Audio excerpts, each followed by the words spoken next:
Magandang araw! Oras na para sa pinakabagong balita sa lagay ng panahon at sa mundo ng science and technology. Ako po si Jel Miranda and we welcome you to DOSTv, Science for the People. Nagtungo tayo sa Taal Vista Hotel, Tagaytay upang ihatid sa inyo ang mga kaganapan sa isinagawang International Symposium ng Association of Academies and Societies of Sciences in Asia or AASSA at National Academy of Science and Technology or AASSA-NAST Philippines. Dala ang temang Realizing the Full Cycle of Research and Development from Bench to the Community. Abangan ang aming panayam sa mga speakers dito sa symposium. Kaya naman tutok lang dito sa DOSTv, Science for the People.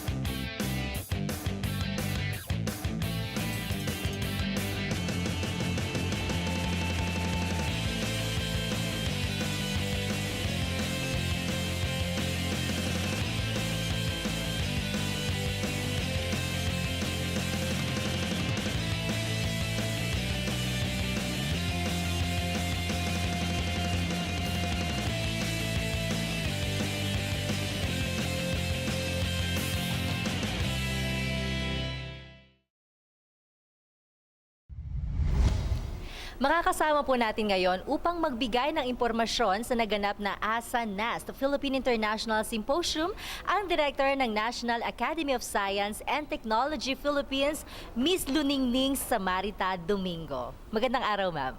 Magandang araw din sa iyo, Ms. Chel, at sa mga tagapanood, tagapakinig. Yes. So ma'am, so far, kamusta naman yung ating pagdaraos nitong symposium? Of course, nandito tayo ngayon sa Tagaytay City. Oo. Well, natutuwa ako kasi mukhang maganda naman ang turnout, di ba? Medyo madaming mga tao. And then yung talaga international kasi we are represented by, we have 16 foreign delegates and representing more than 10 countries. And we have mga participants naman natin naka-spread all over the Philippines yung ating mga naanditong participants, and I think they are happy naman not only with the topic but also with the food. Di ba? Yeah, speaking of topic, ano po yung topic natin for this symposium? Well, ang tema natin ngayon, kasi nung last year we had one here, it's climate change. Pero ito ngayon is about translational research from bench to market, parang ganon yung topic niya.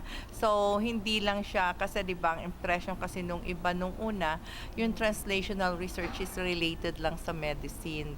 Yung parang yung applications ng mga researches so that people can live longer. Pero ito ngayon kasi, ang sinasabi natin, it's not only particularly about medicines, but it also involves in the different fields like agriculture, social sciences. We also have in biology and then engineering. So, kaya nakaspread yung ating mga speakers, and then, yun nga, from different countries yung kanilang, yung kanilang mga best practices there in their countries in terms of translating the basic research into something that is applicable to the lives of the people. So napapanahon ba na ito talaga yung talakayin natin for this year? Well, parang oo naman, kasi parang ang feeling ko nga tuwing mag-meet ang NAS, yung tema nakaakma dun sa ano. Ever since nung mag-start ako sa NAS, parang sabi ko, what a coincidence. Tama siya. Parang minsan sinasagot yung tanong, yes, di ba? Yes. Oo. So parang ganun. I think tama naman kasi, di ba, ang sense ko kasi madami naman tayong pera for research and development. Pinopondohan naman ng gobyerno ang ating mga researchers and scientists. And kailangan lang natin talagang maipakita na yung ating ginagawang research nakakatulong sa pag-unlad ng ating bayan. So this topic will really parang help us make some necessary policies if needed. Kasi like yung topic ni Yusek Geb, nakita ko na yung mga recommendations niya. It's about financing. Magaganda microfinancing. Tapos yung ibang mga speakers, because they are experts on their fields, what we did is to ask them for suggestions on how to develop policies policy suggestions that will later on help our government do something about to improve not only the quality of research but the environment of research in our country. So ano yun ma'am, taon-taon ba dito na ginaganap itong AASSA-NAST International Symposium? Hindi. Actually, yung lahat ng member countries ng AASSA, they are being given, offered by AASSA to have one symposium per year in their countries. It just so happened na yung AASSA, when they were here last year, medyo nagkaroon sila ng impression na, okay pala, maganda dito. So, this is the second time that they're having their board meeting here. Oo, yung ganon. So, sinasabay nila and then they like the place. Of course, diba? Pag minamalaki talaga natin yan. Pero how was the preparation? Siyempre, di ba, all year round, may kanya-kanya din tayong activities. Tapos, sasabay din itong International Symposium. Well, sa NAS kasi, naka-calendar na kami. Mga 1 year before pa yung mga preparations. So, more or less, nakukope up naman yung mga preparations natin. Tsaka yung mga scientists ng NAS, like ngayon, nung last year si Dr. Asansa naka-assign, ngayon si Dr. Jimmy Montoya. So talagang supportive at tsaka gusto ko ang pasalamatan siya. Binigyan niya kami ng 1 million grant for this one. And then Fishered naman gave us also, and also DOSTv. Yung si Dr. Director Madrigal, so far okay naman siya ang mag-host ng dinner tomorrow. At least fully supported, hindi ba? Diba?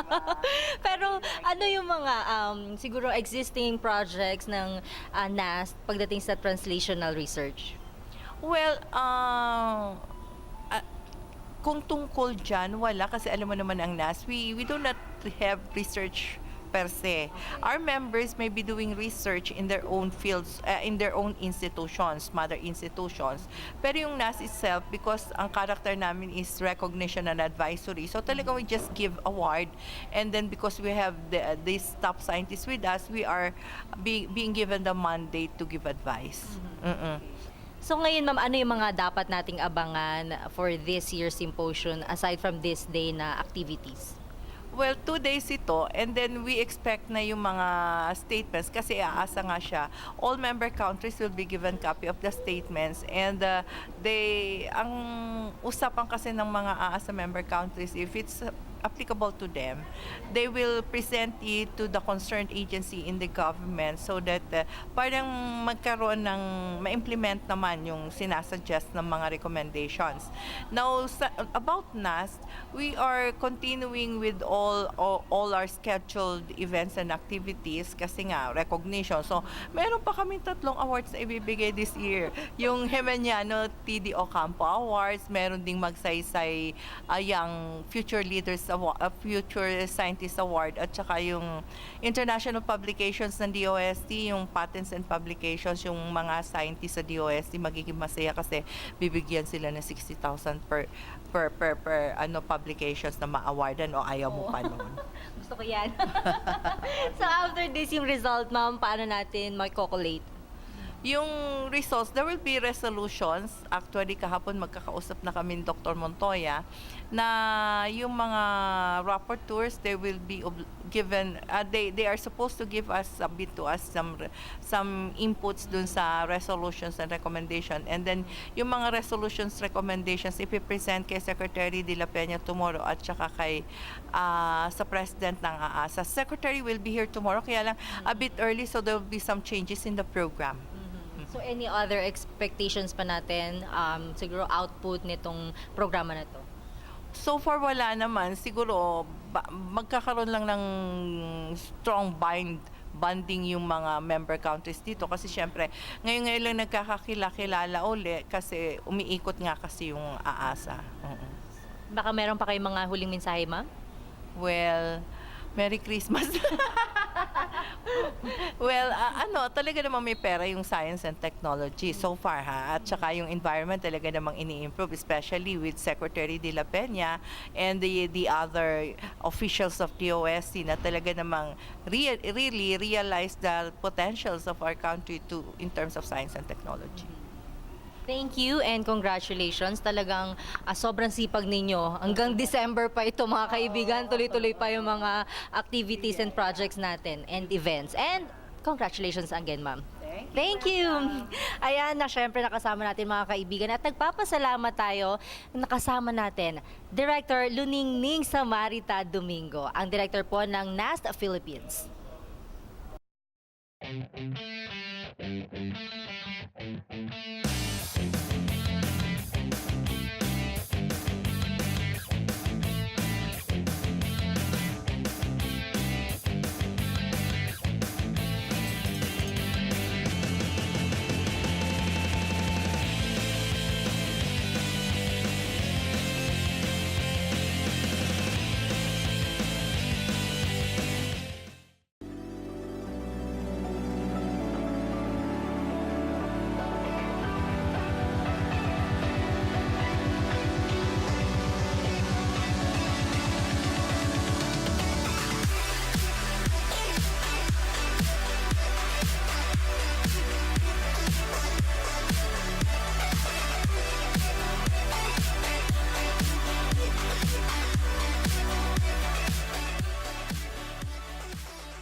Joining us today is the President of Association of Academies and Societies of Sciences in Asia, Dr. Yu Han Kim. Good morning. Good morning. Thank you. So far, sir, how was the conduct of AASSA-NAST International Symposium? You mean particularly this workshop? Yes. This workshop has been progressing in about 3 or 4 hours right now, but the quality of presentations of the speakers, both from the abroad and from the Philippines, is very high. I must commend all the efforts and preparations of the speakers. Can you give us a brief background about AASSA?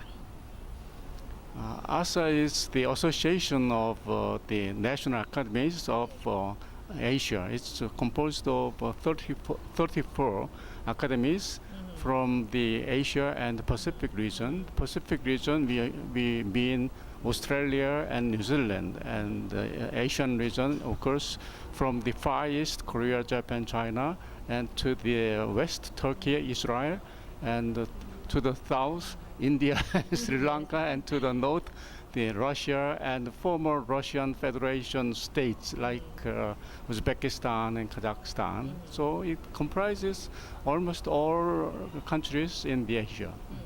So how long have been the partnership with AASSA and NAST? I think it's quite a long story.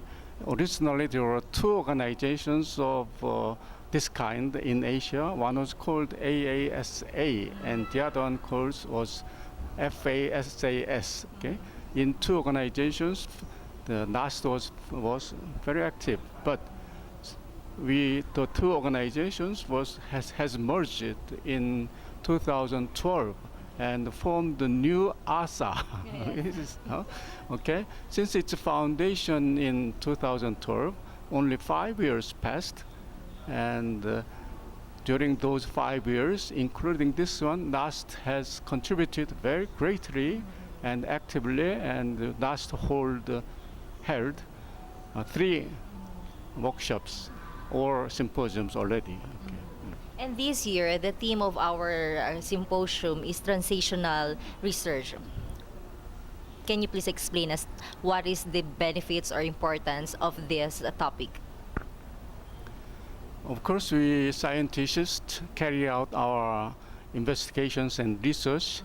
We say that for basic research, we do our job out of pure curiosity about the natural phenomena. But the results of basic research, ideas, and some may I say, the products must be translated into something useful for the public, okay? Because the ultimate purpose of the scientific investigation is the benefit of mankind.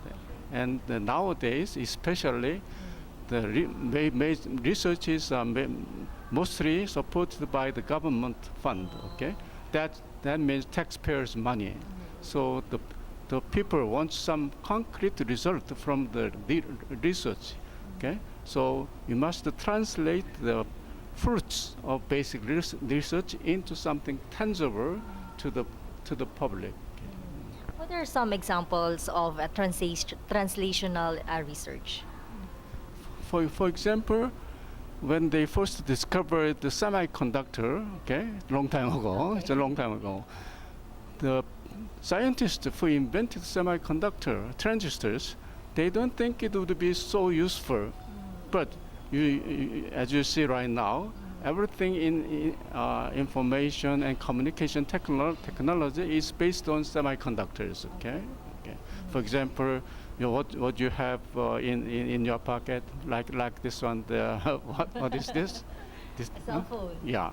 Okay. This telephone. Okay. It revolutionized our everyday life. Okay. Without this, you cannot exist. Oh, yes. Okay. But nowadays, or maybe at this point in time, what are the projects of AASSA on translational research? Actually, what we are concentrating is the sustainable development. Okay, as the United Nations promulgated the Sustainable Development Goals in 2015, and in doing the workshops or symposiums in those fields, so almost in every subject, translational research is the key. When you have some result, you must apply them into something practically useful. And there are many countries in Asia. Some countries are very high standard in science and technology, including the Philippines. But some countries are not. So we try to bridge this divide by assembling the experts from the many countries, and we apply our experiences and our results to disseminate into some rather underdeveloped countries too. Okay. So aside from these projects, are there any research topics that you prioritize to the community? The AASSA itself do not do any particular research per se, but we are in this year already. We had one workshop in Japan to the benefit of the outcast. What I mean, so people who are not so wealthy so that they can benefit from the development of in the field of science and technology. And this is the second workshop right now, and we'll have another workshop in Kyrgyzstan. The theme of the Kyrgyzstan's workshop is the risk reduction, especially in relation to the earthquake and natural disasters. And then that's in October, okay? And in November, we are going to hold another workshop in India, okay? That main topic is science communication, okay? Related science and health and agriculture and risk reduction and environment to the general public and also policy makers. Okay, and the last workshop we are going to hold is one in Hainan Island in China, and the theme of that workshop is also risk reduction using advanced space technology. Okay, you get satellite images and then analyze them, and you get information garnered from that satellite images into the prediction and reduction of the risks. Okay. How do you make sure that you can bring all these researches from bench to the community? That's actually that is the every scientist's job. Okay, but what we are trying to do is to stress that process. Okay, some scientists are saying that I'm not doing my research only for the purpose of benefiting people. It's purely from my curiosity, but we try to instill in them the obligation of scientists and engineers and technologists to do something and to do their best to actually help the people. Okay. Do you have any resolution to pursue all these projects? I think the NAST PHL organized the resolution drafting committee, and at the end of the two-day symposium, the resolution will come out tomorrow. Yeah. Do you have any final words?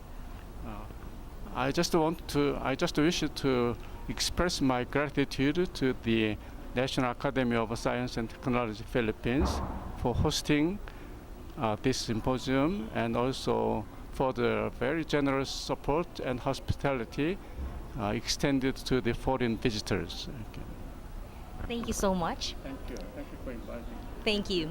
It was our pleasure. Same to me. Okay. Thank you. And again, congratulations. That was Dr. Yu Han Kim.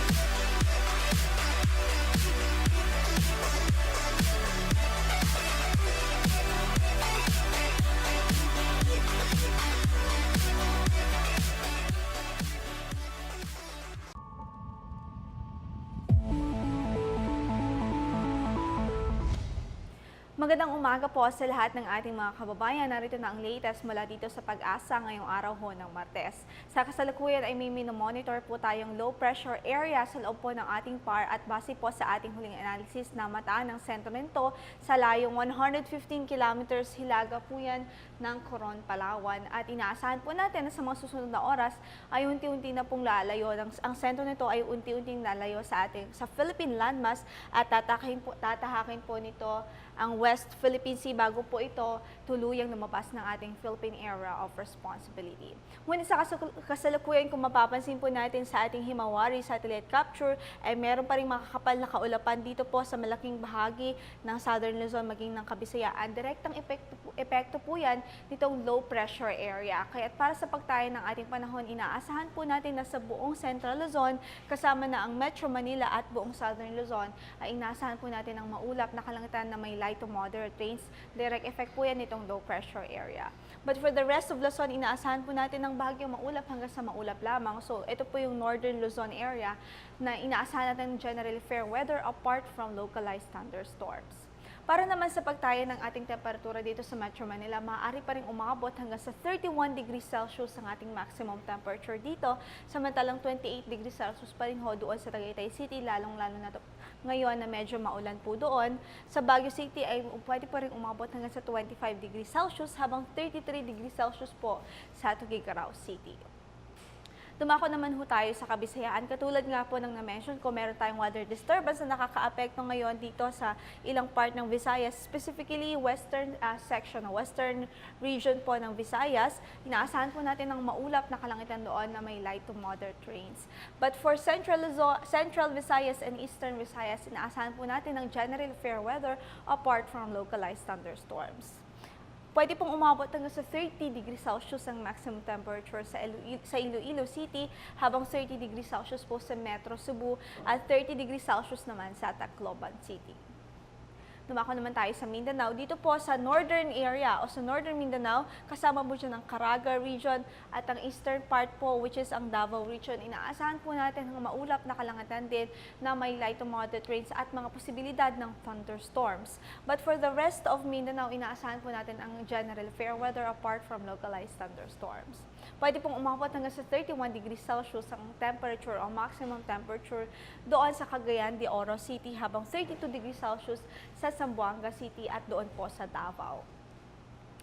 Wala ho tayong gale warning na nakataas sa anumang bahagi ng ating mga baybaying dagat sa araw na ito. Gayunpaman, patuloy po nating ina-advise sa ating mga kababayan na doon po sa mga areas na nabanggit ko kung saan inaasahan po natin na magiging maulap ho at may posibilidad ng light to moderate rains and thunderstorms.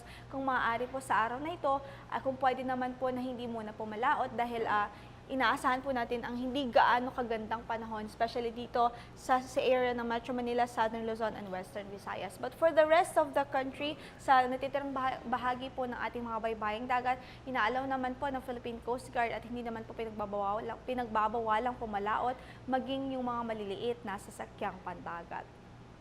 Para naman sa ating weather outlook for the next 3 days here in Metro Manila, inaasahan po natin na in the next 3 days ay mag-i-improve na po ang weather dito sa Kamaynilaan, having a partly cloudy to cloudy skies with isolated rain showers or thunderstorms lamang, especially po during afternoon or evening.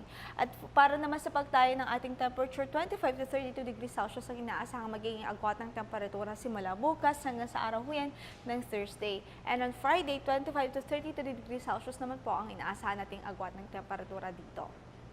Sa Baguio City naman, katulad po ng weather scenario that we're experiencing here in Metro Manila, bukas pa rin ay maganda pa rin ho ang panahon sa Baguio, maliban na lamang sa mga pulupulong mga pagulan, especially during afternoon due to thunderstorms or localized thunderstorms. 17 to 25 degrees Celsius ang tinatayang magiging agwat ng temperatura bukas sa Baguio at sa araw huyan ng Thursday, habang 16 to 26 degrees Celsius naman sa araw po ng Friday. Tumako naman tayo sa Metro Cebu. Bukas po inaasahan natin ng generally fair weather pa rin apart from isolated rain showers or thunderstorms. Pero pagdating ho ng Thursday, maaari na rin po maging maulap doon na may light to moderate rains and thunderstorms. At pagdating po ng Friday, inaasahan po natin ang improved weather ulit. Partly cloudy to cloudy skies apart from isolated rain showers or thunderstorms. 24 to 31 degrees Celsius ang maaari po maging agwat ng temperatura bukas dito sa Metro Cebu, habang 25 to 31 degrees Celsius naman sa araw ng Thursday and 25 to 32 degrees Celsius po sa araw yan ng Friday. And lastly, on Metro Davao, bukas po at hanggang sa araw ng Thursday, inaasahan natin ang improved weather over Davao region. 25 to 32 degrees Celsius ang tinatayang magiging agwat ng temperatura bukas dito at sa araw huyan ng Huwebes, habang sa Friday naman ay maaari pa rin maging maulap doon na may light to moderate rains and thunderstorms. 25 to 31 degrees Celsius po ang tinatayang magiging agwat ng temperatura doon. Ang sunrise po natin kanina is 5:45 in the morning at inaasahang lulubog ang araw mamaya sa ganap na alas 5:49 ng hapon. Ito po si Lori Din de la Cruz. Magandang umaga. DOSTv would like to thank Filipino Creazione de Mano Incorporated. Visit their showroom at ground floor lobby, PSM-BFI Building, 318 Santolan Road, West Crames, San Juan City. SciDev, the world's leading source of reliable and authoritative news, views, and analysis on information about science and technology for global development. Visit their website at www.scidev.net. And that's it for today. Abangan ang continuation ng aming special coverage ng AASSA-NAST International Symposium. For more information, just log on to www.dostv.ph and visit our social media accounts. Abangan din ang update sa lagay ng panahon mula sa DOST Pag-asa tuwing alas 5 ng umaga at alas 5 ng hapon. Always remember, in progress, science is the key, kaya sabay-sabay tayong makiisa at gamitin ang siyensya. Kami ang DOSTv, the program that delivers science for the people.